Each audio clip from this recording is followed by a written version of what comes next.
xaj na ñu ngi wax ingénieur moral nee dama tur yaa ngi bëgg a bari de waaye mu wax ma wax bu am solo dama tur yi lu muy bari bari ñaar moo ma ko dàqal ma ne ko lan mu ne ma taalibe Serigne Moustapha moo tax foofu la ñuy jaar rek may internautes yi ñoom it ñu dugal seeni question xaj na dañuy ñaan sang bi su amee commentaire bu muy def ci li développement docteur yi ñu accompagner ko benn question ndax dafa am ku laaj quel est le début de l'évolution selon les étapes de l'homme évolution bi c'est à la naissance à la conception ou au niveau des parents am ku laaj y a-t-il des paramètres des êtres paramétrés de sorte qu'ils n'auront pas besoin de s'inscrire dans un processus d'évolution donc ñaari question yooyu ndax évolution bi day commencer ci conception naissance wala ci parents yi ak est-ce que am na ñoo xam ne aussi dañoo judd avec des paramètres déjà activés ba duñu soxla évoluer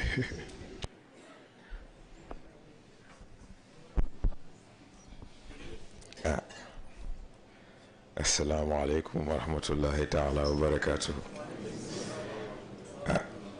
ñoo ngi leen di nuyu di leen ziar di leen baalu àq di leen baalu àq surtout ci retard bi ndax ni ma ko waxee respecter heure dafa bokk ci respecter sa bopp te yéen ñii di ñëwatu góor gi waxuma leen ñun suñu temps waaye seen temps fi ñu ko teg ëpp na kon nag ngeen baal ñu si tali baa xawoon xat ñoo ngi leen di ndokkeel ci koor gi xam naa sama ñaari mbokk yi moom lu ñu wax rek ñu ne la voix du Colisée waaye xam naa moo leçon ya desee moo ko xam naa dañoo ragal a tari waaye macha allah ndax njëriñ lu mu ndaw ndaw avancement la te avancement lu mu ndaw ndaw pas en avant la te pas en avant lu mu ndaw ndaw yaa ngi jëm fi nga soxla jëm kon nag sant yàlla waaye man nag balaa may dugg ci question bi dafa am question bi may laaj dafa am question bu may laaj xaw ma nag ba xam docteur laa koy laaj wala kan laa koy laaj xam naa daal naa posé sama question ndax bu njëkk dañu miinoon ñuy jàngale ci cadre conception ni fécondation pour mu am il faut un certain nombre de spermatozoïdes il faut que ñu wër ovule bi ki ci ñëkk am chance dugg moom mooy judd et pourtant gannaaw loolu scientifique yi découvrir ni du loterie sélection la ovaire bi mooy xool spermatozoïde bi dëppoo ak moom mu ne yow kaay ba pare sécrété substance boo xam ne ñi si des yëpp duñu mën a dugg ci faay bi kon nag léegi may laaj ci foofu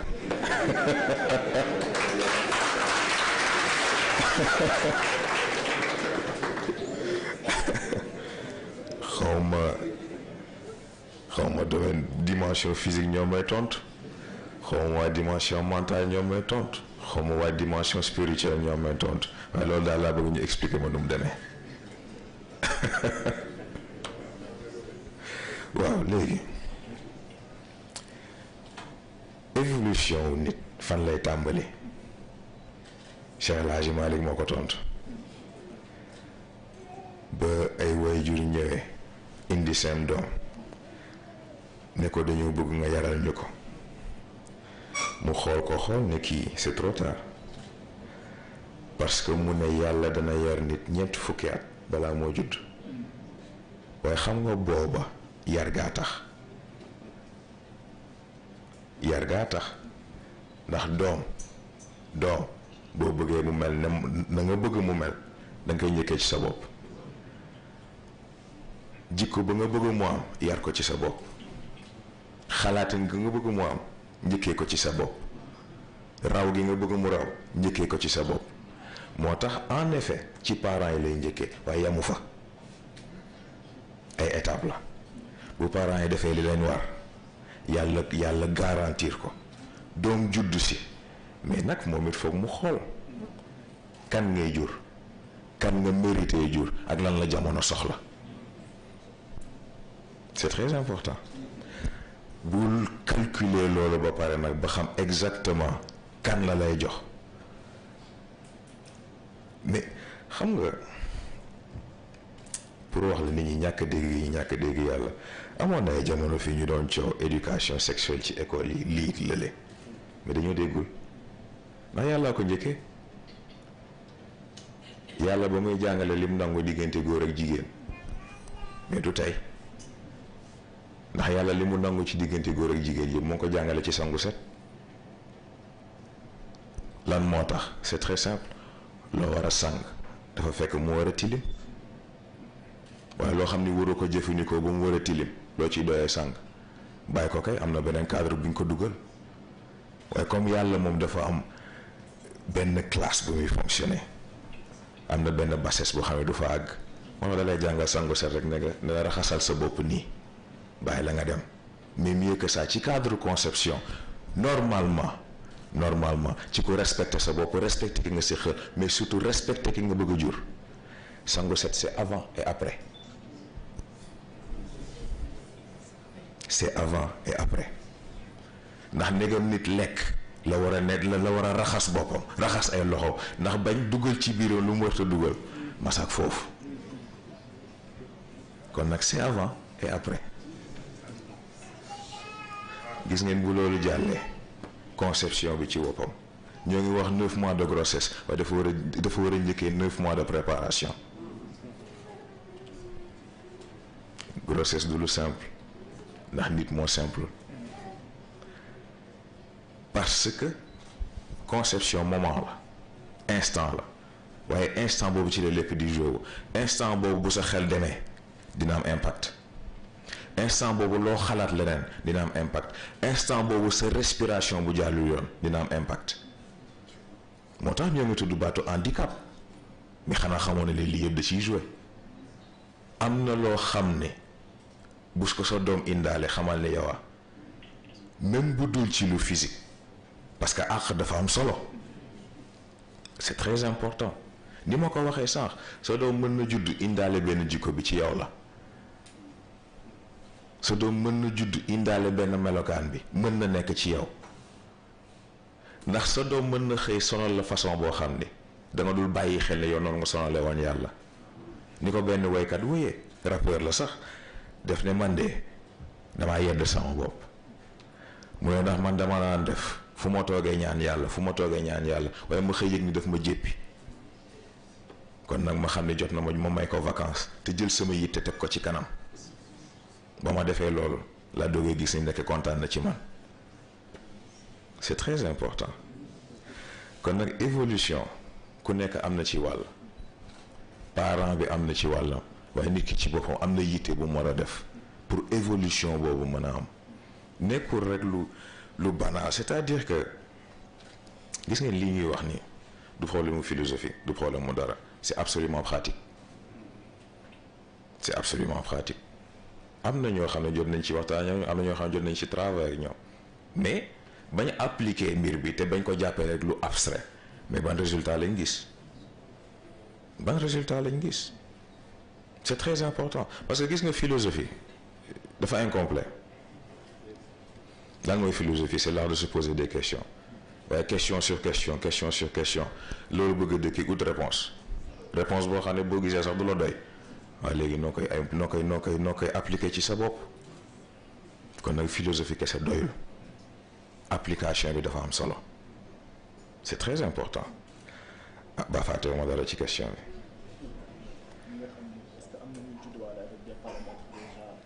ok boobu tamit évolution ñëpp ko soxla ndax yàlla ko njëkkee ci boppam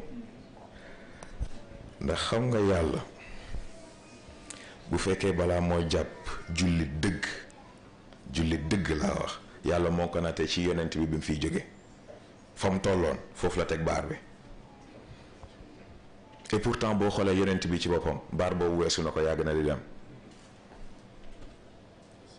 kon nag évolution c'est absolument nécessaire ndax yàlla ci boppam dafa am benn seuil minimum bu mu fixé mbindeef bu respecté wu seuil boobu ci sa cadre développement ci sa cadre puissance ak ci sa cadre xam-xam da lay éliminer recycler la xool nag léegi ci yeneen mbindeef yi ñëw kan moo ci soxla composant yi ndax yàlla pollution rek la bañ. c'est très important moo tax liñ ko waxee bi passé doomu aadama moom destin ndax destin raay la boo nekkee doomu aadama da ngay doon ab train tegu ci kawam am na ay arrêt waaye benn terminus la am muy kaas ndax yàlla soxlawul doomu aadama nit la soxla bu fekkee da nga yamale sa bopp nag ci train nga àgg boo àggee ñu xool lan lañ mën a récupérer dem joxe ko koo xam ne moom mën na koo jëriñoo mu jeex tàkk ci cadre nag genre pré-outillement boobu ñu leen di defal c'est que waaw la déedéet la parce que yàlla loo ñàqul mënu la ko fay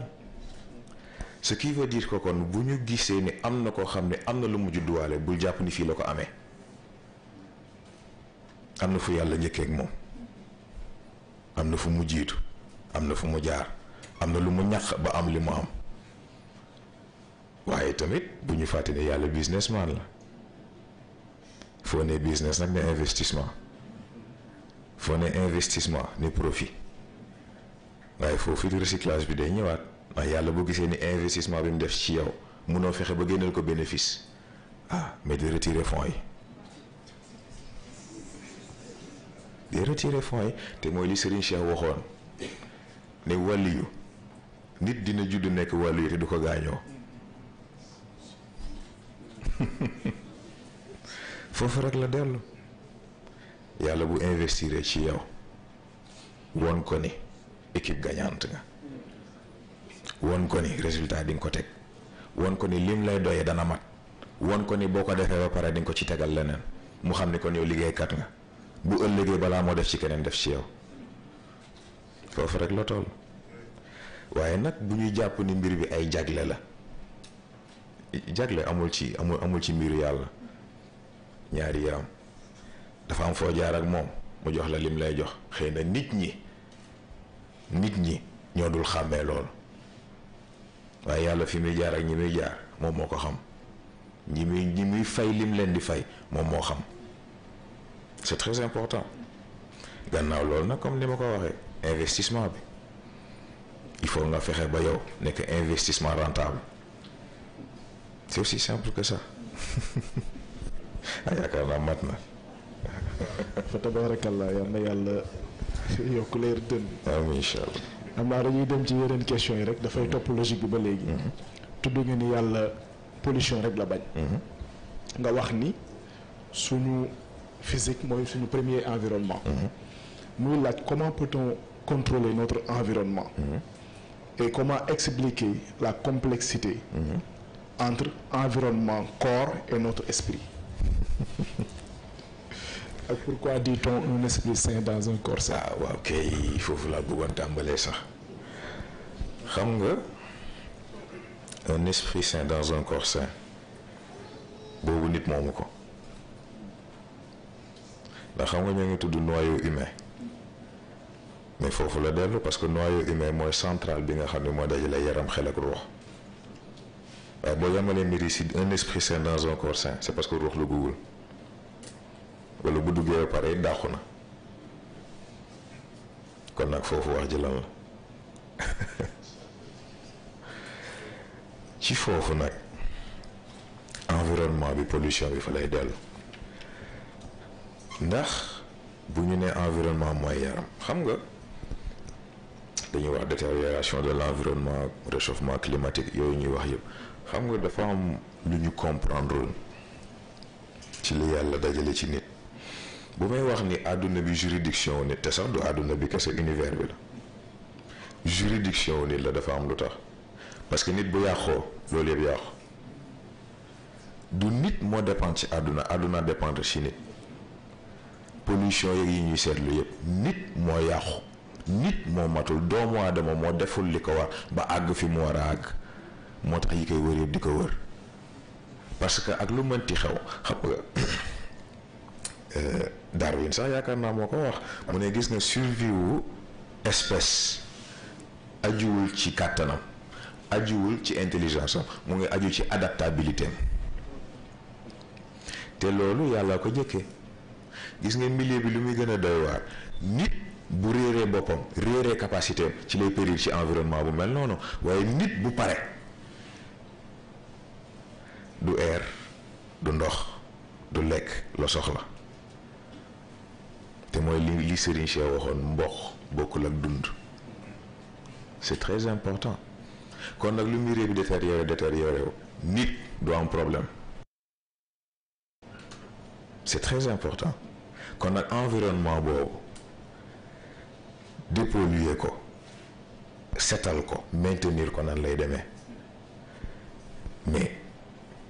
sport ba njëriñ la am alimentation bu jaar yoon ba njëriñ la am ba ci xalaat yi ngay xalaat ba njëriñ la am parce que yii yëpp dafay am impact ci environnement bi mais nit balaa ngay defar l'extérieur defaral l'intérieur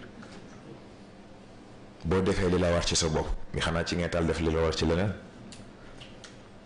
c'est aussi simple que ça crise yi ñuy tudd yëpp lii rek la passé beaucoup léegi nag un esprit sain dans un corps sain mais mënuñu wax une âme saine ndax ruux ci yàlla la dépendre kon sain naa ba pare kon nag une âme éveillée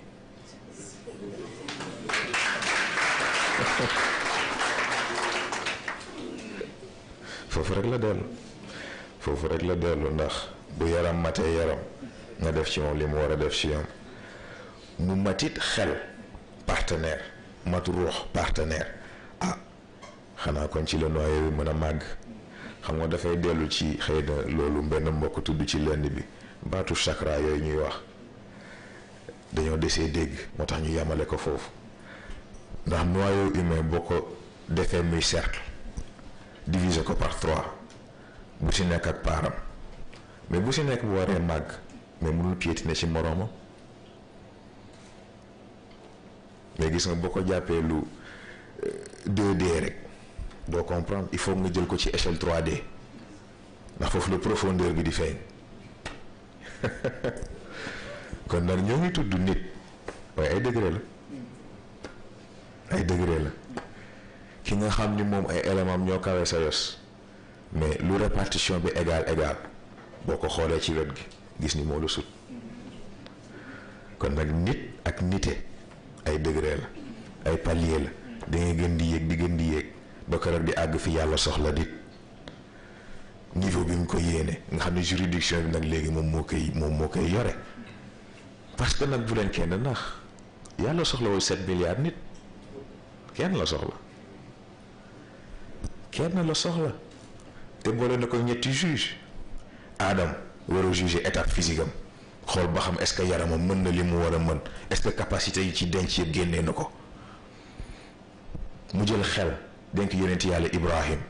xool ba xam est-ce que yeewu na est-ce que mu ngi analyser ci vitesse bi mu ko war a defee jël wax denk ko yonent bi ndax mu mën a xam est-ce que réellement liggéey na li mu war a liggéey ci boppam bu ñetti yëpp dajee nag nit di doog a mat c'est extraordinaire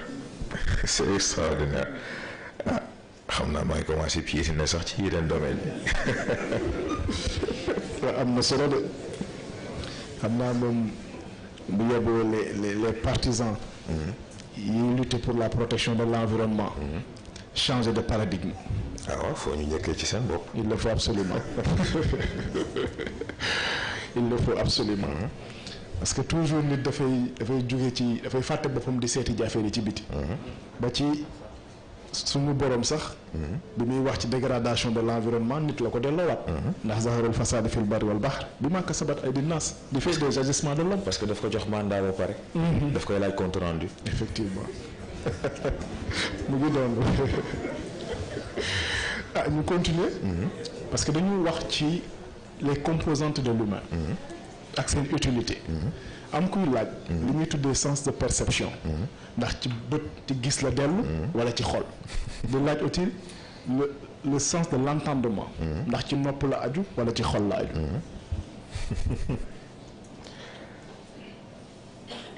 Nikola Tesla moo résoudre problème boobu ndax ci waxam boobu mu ne ñetti chiffres yi bu ko nit déggoon dana xam li ko yàlla dencal mu ne 3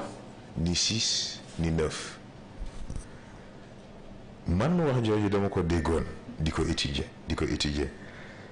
waaye yàlla xam ne góor gi sax ma ci gàgganti beneen affaire la xam nga ne boo nee 3 ne 3 dimensions nit yaram xel ak ruux waaye 6 bi kon mooy lan mooy fi bu nekk di abandonner étape initiale am jaxasoog moroomam yaram dootul nekk yaram kese dana jaxasoog xel jaxasoog ruux xel dootul nekk xel kese dana jaxasoog yaram jaxasoog ruux ruux dootul nekk ruux kese dana jaxasoog yaram jaxasoog xel capacité cachée yi nag ak capacité secondaire yi génn. Est-ce que yéen a ngi comprendre li mu bëgg a wax? C'est très important. Ce qui fait que à partir de là mais maa ngi ciy waxtaan ak Moustapha Ndiaye bii bu ñu demee ba suura di am xet mais kon est-ce que li koy xeeñtu bakken bii la mais boobu sax sori na ndax bi làmmiñ di pare alxuraan ay capacité wu alxuraan boobu dafa am fu mu yem parce que daf ci am beneen phase boo xam ne nit ñi xamuñu ko te mooy li nga xam ni aaya bi nga xam ni ruux moo koy tari c'est très important moo tax ayatul kursi bii ngeen miin di ko tari boobu du groupe original bi boobu pièce de musée bi ñu bàyyi ci arche la waaye vrai kursi bi tax ñuy wax boobu aaya bi li koy complété ruux rek ko mën a tari ndax làmmiñ kàddu yooyu dafa diis ci moom bu koy tudd du yàqu kon nag yamul ci li physique yamul ci li charnel dafa am leneen loo xam ne foog mu def intervention pour perception dëgg parce que dafa am loo xam ne dañ koy jaawale xam nga dañuy naan ku nekk ak sa dëgg baat boobu d'accord ma parce que ku nekk ak sa réalité la mën a d'accord réalité boobu ci perception ku nekk la dépendre perception nag ku si nekk ak sa bos boo xam moo xam dafa subjectif moo xam dafa objectif waaye yàlla moom ak lu mënti xew c'est la vérité même kon nag moom doo ko àtte ci réalité ci réel nga koy àtte ndax moom existence am ak lépp lu mu xas ba teg dépendrul ci yow li la neex ak li la neexul dépendrul ci li nga gis ak li nga gisul dépend ci say capacité ak li nga tële moom am na xas na ba am c'est fini moo tax il faut faire la différence ci baat yi comme d'habitude gis dafa am gis-gis am dégg dafa am déggin am astafurlah dégg-dégg am c'est très important parce que dégg-dégg mooy yow ni nga déggee waaye dégg mooy sens ba ca nekk réellement c'est très important dafa jar a xàmmee kon nag foofu perception il va falloir nit paramétrer boppam de façon à ce que du nekk perception bu dépendre nag léegi ci réalité bi mu tegal boppam da koy delloo boroom ji